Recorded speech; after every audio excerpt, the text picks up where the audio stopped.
Screen पर है। बड़ी खबर आजमगढ़ से, जहां पर सीएम योगी आदित्यनाथ की सौगात, गोरखपुर लिंक एक्सप्रेसवे का लोकार्पण। सीएम योगी आदित्यनाथ ने किया लोकार्पण। 7,283 करोड़ से ज्यादा की लागत से तैयार है। इस वक्त की बड़ी खबर आपके टेलीविजन स्क्रीन पर आप देख पा रहे हैं। आजमगढ़ विकास की मुख्य धारा से जुड़ा ये सीएम योगी आदित्यनाथ ने कहा है। तो बड़ी खबर आपके टेलीविजन स्क्रीन पर, सीएम योगी आदित्यनाथ ने लोकार्पण किया। 7,283 करोड़ से ज्यादा की लागत तैयार। तो गोरखपुर लिंक एक्सप्रेसवे का लोकार्पण हुआ है।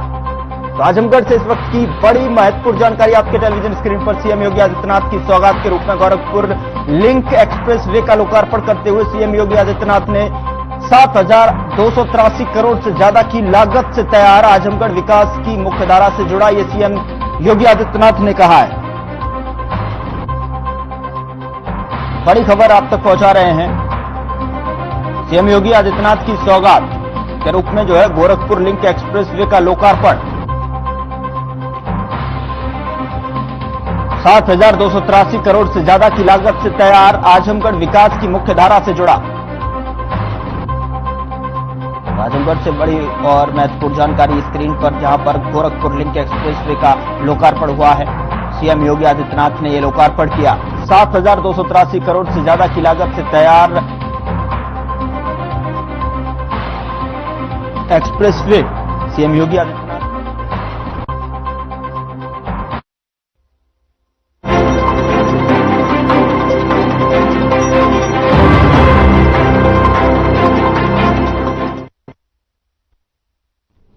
नमस्कार, मैं हूं आपके साथ गौरव राजेंद्र। बुलेटिन की शुरुआत करते हैं। केंद्र में मोदी सरकार के 11 साल पूरे हो चुके हैं, जिसे लेकर लखनऊ के ताज होटल में साधना ग्रुप ने एक कार्यक्रम का आयोजन किया और इस कार्यक्रम में यूपी सरकार के पर्यटन एवं संस्कृति मंत्री जयवीर सिंह समेत कई जानी मानी हस्तियों ने शिरकत की। वो शंखना से ही करेंगे।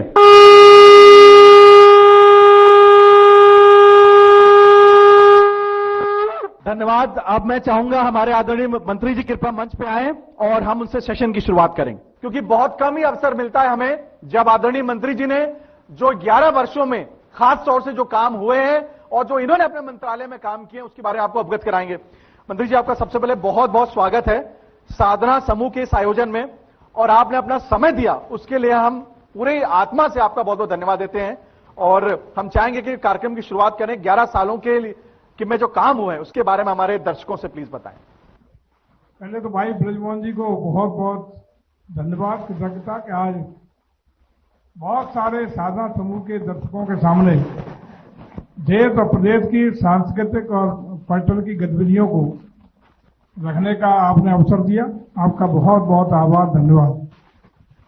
जैसा कि सब लोग अवगत हैं कि 2017 से पहले उत्तर प्रदेश की पहचान बीमारू राज्य के रूप में, दंगाई प्रदेश के रूप में, आतताइयों के रूप में जानी जाती थी। स्थिति यहां तक थी कि न प्रदेश में कोई निवेशक अपने निवेश को राजी होता था। विदेश छोड़ दो, अपने उत्तर प्रदेश के रहने वाले भी जो बड़े औद्योगिक घराने थे वो भी अपना निवेश उत्तर प्रदेश में करने के लिए राजी नहीं थे।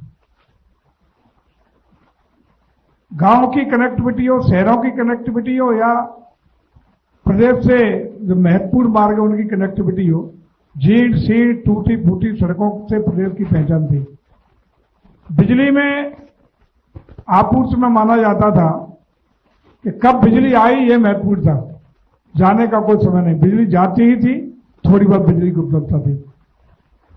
जो पीड़ता था वही जेल जाता था, अपराधी थाने चलाने का काम करता थे। बल्कि सरकार के गिने चुने हर जिले में एक सुपर सीएम बना रखे थे जो पूरी सारी पावर वहां के प्रशासन की एक्सरसाइज करते थे। उन्हीं के इशारों पर उत्पीड़ित होने वाले व्यक्ति के साथ अन्याय होता था। सर, सबसे पहले तो आपका बहुत बहुत धन्यवाद। आज सौभाग्य है हमारे लखनऊ में आज आप मौजूद हैं। बात हो रही है सर आदरणीय प्रधानमंत्री श्री नरेंद्र मोदी जी के तीसरे कार्यकाल के पहले वर्ष की और 11 वर्षों के कार्यकाल की केंद्र सरकार में और पूरे देश में। सर, क्या कहना चाहेंगे सर आप?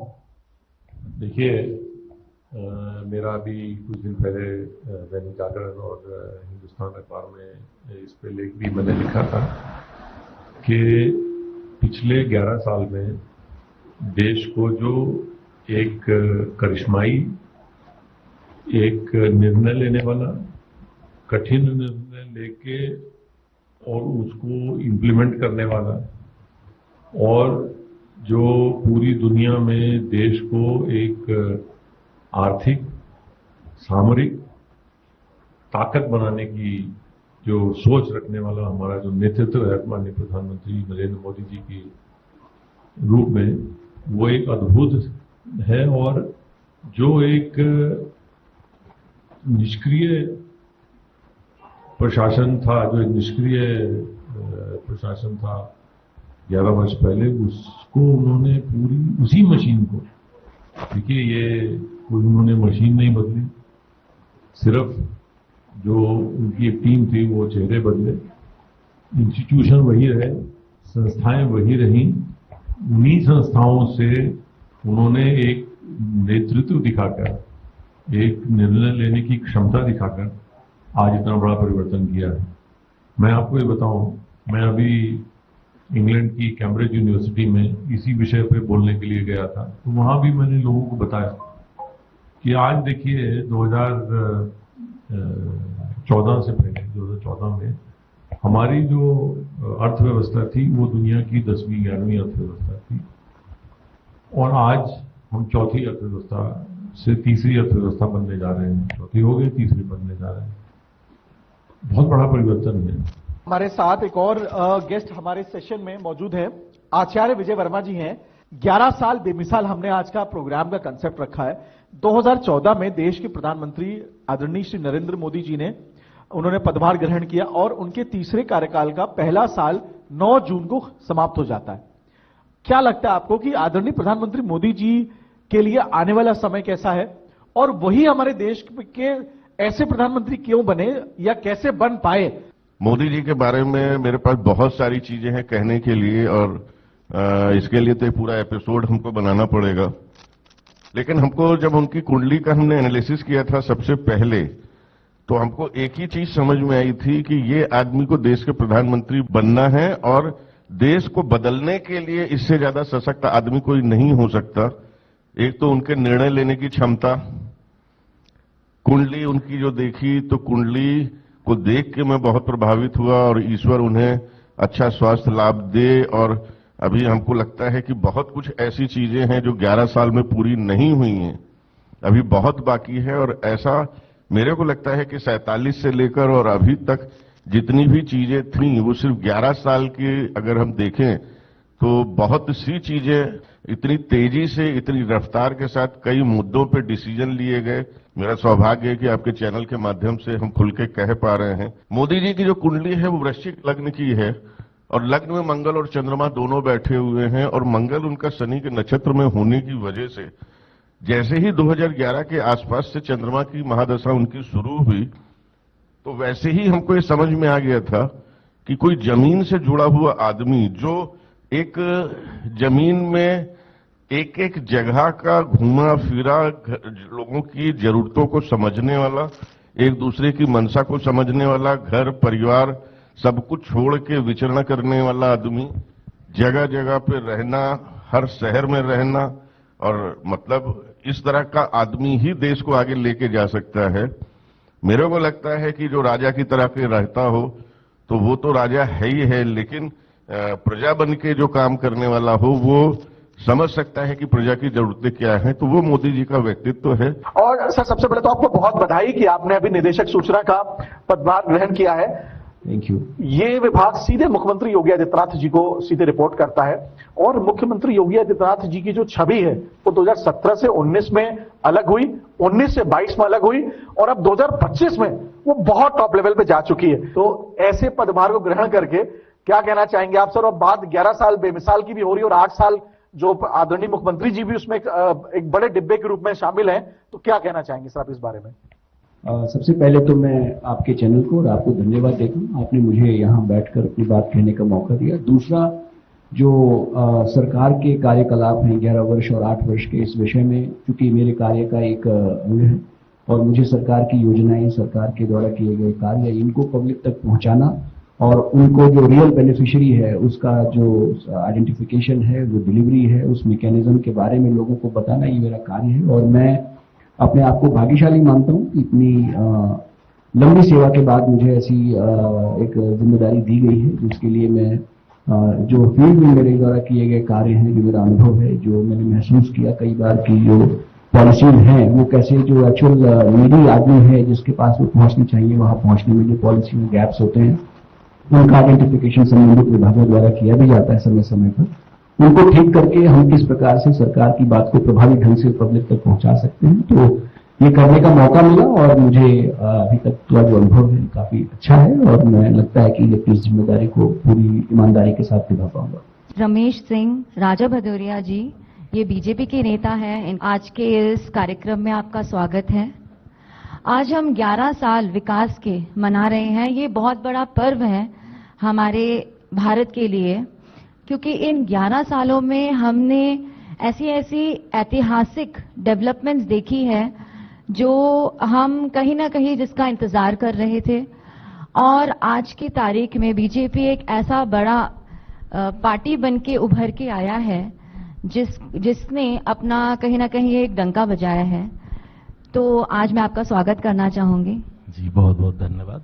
और मैं साधना न्यूज और साधना चैनल को भी बहुत बहुत धन्यवाद और बधाई देता हूं इस कार्यक्रम को करने के लिए। और भाजपा की जो बात आप कर रही हैं कि लोगों तक पहुंचने की बात, तो भाजपा अंत्योदय की सोच के साथ ही शुरू हुई थी और उसी पर लगातार कार्य कर रही है। और हमारे नेता मोदी जी वो चूंकि बहुत नीचे से जुड़ के रहे हैं हमेशा से, कोई बहुत बड़े उससे संस्थान से कहीं आए नहीं है वो, और जनता को जोड़ के चलना उनकी हॉबी है, उनकी आदत है। तो वो एक एक दर्द और एक एक चीज को पहचानते हैं।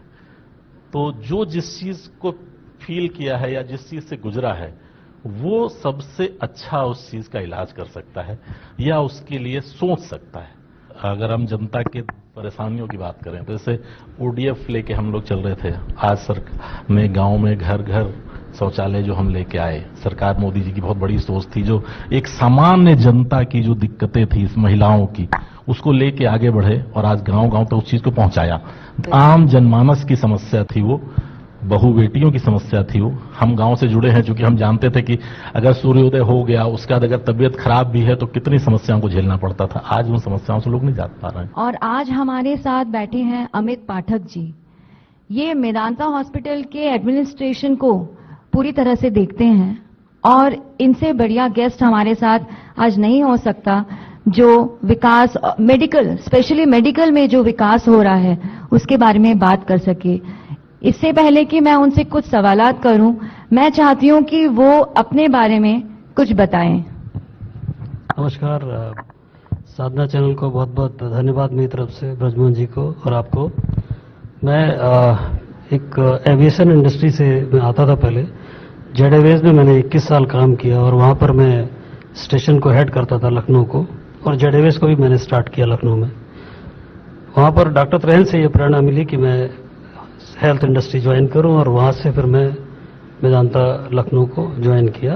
अभी 8 साल हो गए हैं और जैसे ही हमने ज्वाइन किया था 17 में, आई थिंक 19 में हम लोग एक भारी समस्या जो कोविड थी उसमें फंस गए थे हम लोग, और उसको somehow we have manage well. मैं उस कोविड पीरियड का इंचार्ज था, एडमिशन इंचार्ज था, तो उसको मैंने उस कोविड पीरियड को मैं जिया है और मैं जानता हूं उस त्रासदी को हम लोगों ने किस तरीके से सामना किया और आज हम लोग बेटर स्थिति में खड़े हुए हैं।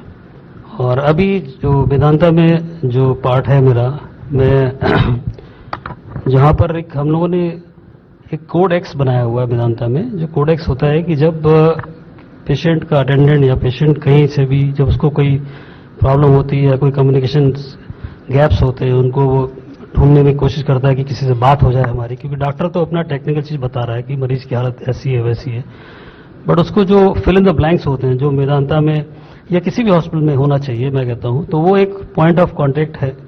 वो है मेरा एक छोटा सा ऑफिस है जहां पर एवरीबडी इज वेलकम्ड। वहां पर मैं हर चीज उनको ब्रीफ करता हूं, मेडिकली नॉन मेडिकली जो भी मदद होती है मैं करता हूं। I think that gives a real impact in the market की मेदांता इज डूइंग गुड। सो मुझे लगता है हर हॉस्पिटल में, चाहे वो गवर्नमेंट हॉस्पिटल हो चाहे प्राइवेट हॉस्पिटल हो, एक पॉइंट ऑफ कांटेक्ट होना चाहिए, एक रिसीविंग डेस्क होनी चाहिए, जहां पर जब भी मरीज आता है और जब मरीज जाता है, दोनों जगह पर उनको सही तरीके से वो touch point has to be well managed. Gaur Prakash ji, आप 11 साल बेमिसाल के ऊपर आपकी मैं चाहूंगा राय, और कृपया संक्षिप्त में आप अपनी बात को रखें please. Respected ma'am, respected elders, respected people from the government, it's an honor that we are seeing an India which starts leading from the front. From strategic restraints to strategic retaliation is today's mantra. I think this is unheard. सुनने को नहीं मिला कि आज की तारीख में the world diaspora is with us. From Operation Balakot to Operation Sindoor, salute to the armed forces, salute to the leadership of our country that today we feel secured. This is a big change. From, I repeat again, from strategic restraints to strategic retaliation is the mantra of New India. Article 370, impossible, we did it. You see the direct transfers today to the underprivileged, bridging the divide of the rural India to the urban world, phenomenal. The direct transfer schemes have been outstanding. I think the world is looking at us to understand what are these transfers all about. From Jan Dhan Yojana to Ujjwala Yojana, you name it, to Jal Yojana, Aadhaar linking to 1.3 billion people is phenomenal. Your Ayushman cards, 5 lakh का आपको free मुफ्त इलाज मिल रहा है. कहां सुनने को मिलता है ये सब चीजें इतने वास्ट पॉपुलेशन में? And today from 2014 where we were the 11th largest economy, we have reached to 4th largest economy, surpassing Japan. That's achievement. हमारे साथ ओमकार शंकरधर जी मौजूद हैं। ये एक बहुत ही धार्मिक आदमी हैं। आज आप हमारे साथ बैठे हैं तो मैं सबसे पहले इसी के बारे में आपसे बात करना चाहूंगी। अयोध्या में जो इतना बड़ा हमारी सरकार ने एक इतना बड़ा अचीवमेंट लिया, इस पे आपका क्या दृष्टिकोण रहा? नमस्कार मैडम, मैं ब्रजमोहन जी और आप तनुश्री जी का बहुत बहुत स्वागत, धन्यवाद आप लोगों को कि मुझे आपने इस चैनल में आमंत्रित किया। मोदी जी के बारे में तो बस यही है कि 11 साल बेमिसाल, आपने नाम भी उनको ऐसा दे दिया, तो मैं यही कहना चाहूंगा कि मोदी जी, जैसे पहले कहा जाता था कि भारत सोने की चिड़िया, अभी भी मैं सुन रहा था तो भी यही चिड़िया कहा गया। तो पहले चिड़िया था, तो चिड़िया जब तक था तब तक खूब लूटा, लोगों ने खूब लूटा, अंग्रेजों ने खूब लूटा, सबने खूब लूटा, जो क्योंकि सोने की चिड़िया थी वो। अब मोदी जी ने इसको बना दिया सोने का शेर। तो अब सोने का शेर जो है, इसके सामने आकर के कोई लूट के दिखाए, चिड़िया को तो लूट सकता है कोई भी, शेर को कोई नहीं लूट सकता। तो शेर के सामने आने के लिए शेर ही बनना पड़ेगा। तो शेर ऐसा कोई है नहीं जो मोदी जी के सामने टिक सके। और मोदी जी शेर ही नहीं है, वो बबर शेर है इस समय। तो उन्होंने जो करा है, और राम मंदिर की बात है, तो हमारा राम मंदिर का ये जो 500 साल बाद हमारे रामलला विराजमान हुए, तो इसके लिए एक ही बात मैं कहूंगा कि पहले रामलला टाट में थे और मोदी जी ने इनको ठाठ में कर दिया है। तो शक्तिपीठ सर्किट हमारे यहाँ है, विंध्यवासिनी धाम का बहुत ही अच्छी तरीके से पूरा संवरण किया गया है, विकास किया गया है, और अब जितने भी श्रद्धालु वहां जाते हैं वो उसका अनुभव प्राप्त कर रहे हैं। अब हम लोग जो है ललिता देवी जो शक्तिपीठ है, देवी पाटन शक्तिपीठ है, शाकुंभरी शक्तिपीठ है, इस तरीके के अन्य शक्तिपीठों का भी विकास पर्यटन की दृष्टि से कर रहे हैं, वहां पे पर्यटकों के लिए सुविधाएं स्थापित कर रहे हैं। तो ये जो 11 वर्षों में जो कार्य हुए हैं, ऐसा प्रतीत होता है कि इससे पूर्व ये सारे स्थल उपेक्षित से थे। पर्यटकों की आवाजाही की दृष्टि से अगर देखें तो बहुत कम लोग यहां आते थे। 2017 से लेकर के अब तक के जो पर्यटकों की आमद में वृद्धि हुई है वह अप्रत्याशित है। जो उम्मीद भी नहीं कर सकते थे, इतने पर्यटक आने लगे। 65 करोड़ का आंकड़ा पार कर गया, जो 10-12 करोड़ तक रहता था। और लोगों को अचंभित होकर कहना पड़ रहा है कि गोवा से अधिक लोग अयोध्या आते हैं, वाराणसी आते हैं। अकेले जितने देश दुनिया के लोग वहां जाते हैं, उससे कई गुना हमारे इन स्थलों पर आ रहे हैं। एक तो कोविड के बाद में प्रत्येक व्यक्ति के मन में अपने जीवन के प्रति जो उसकी उत्कंठा है और साथ ही साथ जीवन के प्रति जो उत्साह है, उसमें एक विशेष प्रकार का संचार हम देखते हैं। और इसी वजह से इन सब आध्यात्मिक स्थलों की ओर लोगों की आमद बढ़ी है। तो उत्तर प्रदेश में 11 वर्षों में लगभग 2000 स्थलों पर हमने कायाकल्प का कार्य किया है। यहां पर चाहे बेंच हो, शौचालय हो, पेयजल व्यवस्था हो, यात्री हाल हो, लाइट्स हो, पहुंच मार्ग हो या वहां की लैंडस्केपिंग हो, दिशा सूचक हैं। वहां पर लाइट्स के साथ ही साथ जो बहुत सारे संकेतक हैं, वो सब कुछ प्रस्तुत किया गया है। और आपका स्वागत करते हुए मुझे बहुत गर्व महसूस हो रहा है। धन्यवाद। लखनऊ में लगातार दूसरी बार एक महिला मेयर बनी है और आपको सोशल मीडिया में इतना एक्टिव देख के मैं बहुत गर्व फील कर रही हूँ, क्योंकि मैं कल भी देख रही थी कि आप ऑन फील्ड थी और आप आंध्र प्रदेश से आए हुए लोगों को उनके साथ पूरा दिन रही हैं। और सबसे बढ़िया चीज़ मुझे ये लगी कि आप जन नागरिक को बोल रहे थे कि मैं नहीं आ पाई आपके भंडारे के लिए। मुझे इतना अच्छा लगा कि आप लोकल लोगों के साथ इतना जुड़ी हुई हैं। हर किसी को हर स्टेज पे पता है कि मेयर मैम सबके लिए क्या कर रही हैं। तो धन्यवाद। आप अपनी तरफ से बताइए कि यहाँ पे लखनऊ में जो ये प्रगति का इतना कार्य आप कर रही हैं, थोड़ा सा आप उसमें दृष्टिकोण अगर डाल सकती हैं। आप सभी को नमस्कार। आज मुझे 2 साल पूरे हो गए हैं, मतलब हफ्ते भर पहले 3रा साल शुरू हो गया है। 2 साल का मैं अपना एक एक दिन का हिसाब मैं जनता को दे सकती हूँ। मैंने जब शपथ ली थी तो सबसे पहले मैंने ये ठाना था कि स्वच्छता अभियान चलाया जाए। हमारे प्रधानमंत्री जी, हमारे पूज्य योगी आदित्यनाथ मुख्यमंत्री जी सब चाहते हैं कि शहर स्वच्छ हो, तो स्वच्छता के लिए मैंने अपनी तरफ से भरपूर प्रयास किया है। और मुझे लगता है लखनऊ की जनता बैठी है, स्वच्छता पे काफी काम हुआ है।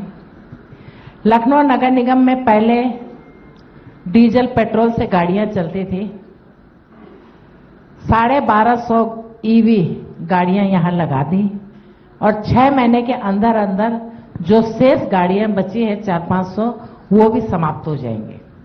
सिर्फ यहां इलेक्ट्रिक व्हीकल ही चलेंगे, जिससे प्रदूषण में भी कमी आएगी। दूसरा, सदियों से जो कल आंध्र प्रदेश के मंत्री जी आए, आंध्र प्रदेश के मुख्यमंत्री जी ने स्पेशल लखनऊ भेजा और उससे पहले ब्राजील सरकार के भी प्रतिनिधित्व यहाँ आए थे। सिवरी एक गांव है जो सरोजनी नगर विधानसभा में है। उस गांव में 4-5 दशक से कूड़ा डंप हो रहा था। कोई विकल्प नहीं था कि हम कूड़े को यहाँ से सफाई हटाएं या कैसे करें। लंबे बड़े बड़े पहाड़ बन गए थे और जब कभी बारिश होती थी उन पहाड़ों में पानी गिरता था, कूड़ा सड़ता था, लीचड़ पैदा होता था। आसपास खेती भी है, वो अगर उस आसपास की खेती से सब्जी अगर मेरे किचन में आ रही है तो मेरे किचन में जहर आ रहा है। उस पे मैंने विशेष ध्यान दिया। इसमें मेरे पूर्व नगर आयुक्त इंद्रजीत सिंह का भी बड़ा सहयोग रहा, बड़ी मेहनत की उन्होंने भी। मैंने भी दिन रात इसको एक करके हमने सिवरी में प्लांट लगाया है और आज वो कूड़ा 12 लाख मेट्रिक टन रह गया है, बाकी पूरा समाप्त हो गया है।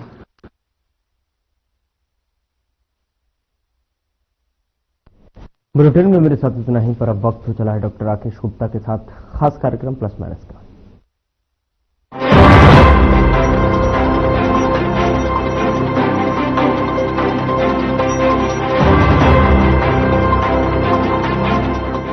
उत्तराखंड आस्था और आधुनिकता के संगम के साथ सर्वा